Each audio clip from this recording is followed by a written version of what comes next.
Salut les photographes, ça y est, je me suis décidé, j'ai pas mal réfléchi, j'ai lu tous vos commentaires et c'est bon, ça a bien tripatouillé, ça a fait la petite tambouille et j'ai pris mes décisions sur la nouvelle programmation de la chaîne.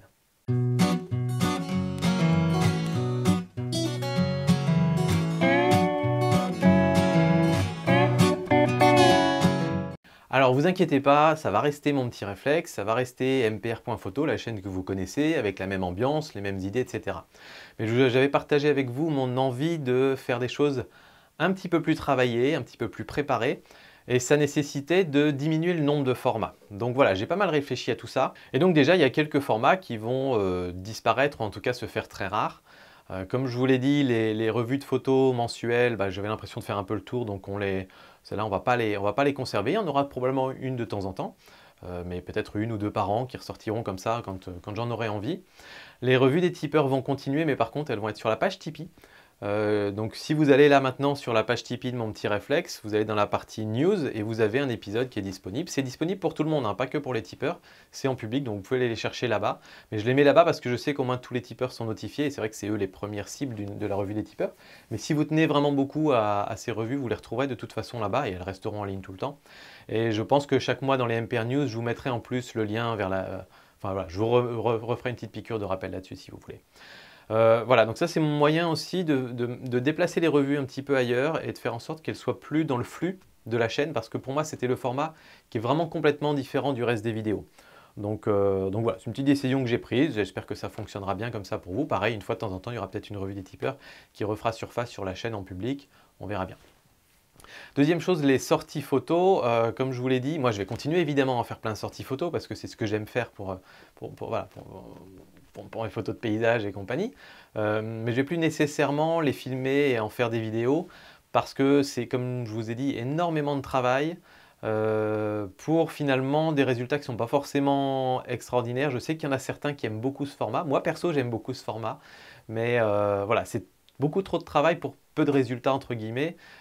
Et donc je préfère passer ce temps et cette énergie sur d'autres formats qui vous plaisent plus quasiment à une majorité de personnes, on va dire. Donc j'ai essayé là ces derniers mois de faire, depuis le début de cette année 2018, on va dire, de faire quelques sorties photos très travaillées, où j'ai fait faire des montages par Manu et elles étaient vraiment nickel aux petits oignons. Et bon, c'est pas le genre de truc qui va faire décoller la chaîne YouTube, si vous voulez.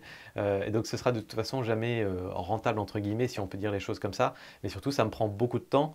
Et comme vous le savez, aujourd'hui, je cours un peu après le temps. Donc voilà, les sorties photos vont plutôt être mises sur le côté. Par contre, les quarts d'heure photo, ça marche bien. Alors je vous refais encore la petite nuance. Sortie photo, on est plus sur un format vlog. Je vous emmène en balade. Tiens, là-bas, il y a un truc sympa. On se filme en marchant. Et puis avec un petit plan au drone. Et puis ensuite, on prend la photo, on monte la photo, etc. Le quart d'heure photo, on est plus sur, ça y est, on est arrivé au spot photo. On est au point zéro et on commence à travailler notre photo, trouver la composition, savoir quel réglage on va mettre, est-ce qu'on met des filtres, etc. Jusqu'au moment où on arrive à notre photo finale et éventuellement faire l'editing de la photo derrière. Donc on n'est pas sur une sortie où on va avoir 5 ou 10 photos, on va plutôt être à la fin sur une ou deux photos, mais on va plus voir tout le process de création de la photo. Donc ça c'est un format qui vous plaît beaucoup plus, qui pour moi est moins exigeant. Je pourrais rajouter des petits bouts de vlog là-dedans si je veux, mais voilà, ce sera ce format-là qui va plutôt être gardé. J'en ai déjà quelques-uns dans les cartons, il faut juste que je prenne le temps de les monter.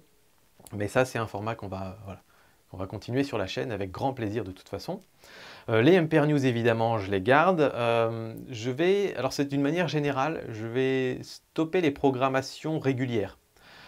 J'ai jamais trop vendu entre guillemets le fait que c'était tous les vendredis à midi qu'il y avait une nouvelle vidéo sur la chaîne. De temps en temps ça m'arrive d'être complètement à la bourre et de les poster à 18 h ou le samedi, etc. Et ça ne change pas spécialement sur le nombre de personnes qui voient la vidéo. Donc je pense que maintenant on va plutôt faire comme ça, je posterai des vidéos quand elles seront prêtes ou quand il y a besoin d'en faire. Notamment je pense aux MPR News parce que les MPR News, il y a des moments de l'année où ça fait des trucs monstrueux, où je dois parler à toute vitesse et ça fait quand même 40 minutes de vidéo. Et puis d'autres moments où il n'y a pas grand chose à dire. Donc les moments où il n'y a pas grand chose à dire, j'en ferai peut-être une tous les 2 mois et les moments où il y a beaucoup de choses, j'en ferai peut-être 2 par mois. Donc voilà, les MPR News vont se faire plutôt au rythme du nombre de news qui tombent dans le dossier, on va dire. Et puis alors je vais pas dire que c'est tout, j'aimerais bien faire aussi, alors les petites vidéos un peu de débat, en fait, voilà, ça c'est un truc qui me botte bien, c'est de débunker un petit peu tout ce que, alors attention, je vais me faire taper, mais tout ce que j'appelle un peu le snobisme de la photographie, c'est toutes ces phrases qu'on entend à droite à gauche et qu'on nous donne comme règle absolue et qui m'agacent parce que je pense qu'il n'y a pas une façon de faire de la photographie. Pour moi déjà, de dire je fais pas des photos, je fais de la photo, ça me hérisse les poils, quoi. Donc voilà, il y a plein de petits trucs et je vais m'amuser à faire des petites vidéos comme ça parce que voilà, j'ai envie de contribuer à ma petite échelle à essayer de rendre la photo un peu plus fun, un peu plus accessible à tout le monde et moins prise de tête et moins, ouais, moins snob parfois, parce que des fois, voilà, vous voyez ce que je veux dire, je pense. Donc ça, c'est des petites vidéos que je ferai bien de temps en temps et j'essaierai tant que possible de les tourner à l'extérieur de temps en temps, surtout si ça s'applique à un sujet à l'extérieur. Faire des petits sujets un petit peu plus légers, mais sur la photo de paysage. J'aimerais en faire de plus en plus. Encore une fois, la direction de ma chaîne part sur la photo de paysage. Donc je ne sais pas, j'ai une idée par exemple, je me suis dit d'un sujet qui pourrait être pourquoi je photographie quasiment jamais depuis un sommet. Ou alors comment photographier depuis un sommet, un truc comme ça. Et donc là, ça peut être marrant de se retrouver au sommet d'une montagne et puis de comprendre en réel, on y est, quelles sont les problématiques qu'on peut avoir à être au sommet plutôt qu'à être en cours de randonnée ou sur un col ou je sais pas quoi. Donc voilà, tout ce genre de petites réflexions qui pourraient être intéressantes pour choper une ou deux astuces pour améliorer un peu vos photos de paysage. Ah oui, les tests quand même, tests de matériel. C'est vrai que j'aime bien en faire. Comme je vous ai dit là, comme je vous avais dit pendant le live, je vais me tenir à ça. Je vais continuer de faire des tests de temps en temps, mais ce sera des tests soit de boîtiers, de nouveaux systèmes de boîtiers notamment. Donc voilà, avec les mirrorless, on a de quoi faire. Et puis d'autres marques, je vous dis Fuji, probablement le prochain, je vous en ai déjà parlé plusieurs fois. Donc voilà, je vais faire des tests de boîtier, mais c'est des tests qui vont prendre très longtemps parce que ça prend au minimum un mois à utiliser le boîtier en continu pour bien s'y habituer, bien comprendre comment ça marche, choper les bons réflexes et tout ça. Et puis pour les optiques, ce sera pour certaines optiques qui sont très intéressantes, qui font beaucoup parler d'elles. Ça peut être le genre de test que je fais. Mais d'une manière générale, voilà, on va largement freiner les tests de matériel, parce que comme je vous ai dit, je commence à faire un peu une overdose là-dessus. Voilà, là j'ai eu beaucoup de tests avec le fait que je passais au plein format sur Sony. Mais voilà, on va se calmer un petit peu. Donc je sais que dans les prochains mois, il y aura un test sur le Tamron 28-75 pour Sony. Et puis je vous dis, j'ai cette envie de tester un Fujifilm, donc peut-être le X-T3. Voilà, ça pourrait être les prochains tests qui sortiraient, mais il y en a peut-être un qui va sortir en novembre ou en décembre, et puis l'autre en janvier, quoi. Donc pour donner un petit peu une idée, vous n'allez pas être bombardé de tests de matos, quoi. Et je pense que je vais partir là-dessus. Donc voilà, une fois de temps en temps, un petit test. Des quarts d'heure photo, le plus souvent possible. Si j'arrive à faire souvent des sorties photo, il y aura beaucoup de quarts d'heure photo. Et puis des petits sujets plus sur la photo de paysage, et puis débunker un petit peu le snobisme ambiant, et puis vos MPR News comme d'habitude. Voilà, j'espère que cette nouvelle programmation vous plaît. Vous pouvez vous lâcher dans les commentaires.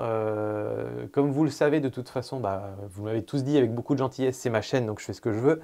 Mais il n'empêche que c'est ma chaîne, mais j'aime bien savoir, avoir vos avis pour intégrer ça dans ma réflexion. Mais évidemment, c'est moi qui prends mes décisions à la fin, il n'y a pas de souci, je ne vous demande pas de choisir à ma place, et encore heureux. Et donc voilà, c'est comme ça en tout cas que moi je serai content avec cette chaîne, et je trouve qu'elle aura un peu plus de cohérence. On se recentre un petit peu sur la photo de paysage. On parle un petit peu moins de matos, et quand on parle de matos, c'est plus pour parler de systèmes différents que des toutes dernières nouveautés ou des trucs qui coûtent très cher. Parce que vous êtes pas mal à m'avoir parlé de ça aussi. Vous êtes beaucoup à avoir un peu peur que maintenant que je sois parti sur un plein format et un Sony et en gros un kit qui coûte 5000 €, que je me mette plus à ne parler que du matos qui coûte très cher. C'est pas du tout mon intention, vraiment pas, parce que cette chaîne, je sais très bien que l'énorme majorité de l'audience, vous êtes des personnes qui n'ont pas ce genre de budget-là à mettre dans un appareil photo et dans des optiques. Et puis je pense de toute façon que des personnes qui ont 5000 € à lâcher dans un boîtier, un appareil photo et des optiques, ils savent à peu près ce qu'ils veulent. Ils n'ont pas forcément besoin de mes tests pour ça. Donc voilà. Et puis c'était une des conclusions que j'ai eues aussi de tous ces tests que j'ai fait pendant cet été, c'est qu'arrive un stade où quand on lâche de toute façon 1500 € dans une optique ou plus de 2000 € dans un boîtier, On peut chipoter sur des détails, mais globalement, tout est nickel et tout est parfait. Donc moi, ça ne m'intéresse pas de tester 5 objectifs qui coûtent entre 1500 et 2000 euros pour voir si celui-là, il est 2% plus piqué ici, ou si celui-là, il a un bokeh qui est 3% plus joli, etc. Ils sont tous top dans cette gamme de prix de toute façon, donc ça ne m'intéresse pas de les tester et de les comparer. Voilà, j'espère que cette nouvelle orientation vous plaît, dites-moi tout dans les commentaires. Et puis, donc on se retrouve pour des prochaines vidéos. Mais du coup, je ne peux pas vous dire si c'est vendredi prochain ou ce mercredi ou dans une semaine et demie. Ça va fluctuer un petit peu et je pense que ce sera très bien comme ça. Voilà, à très bientôt, salut!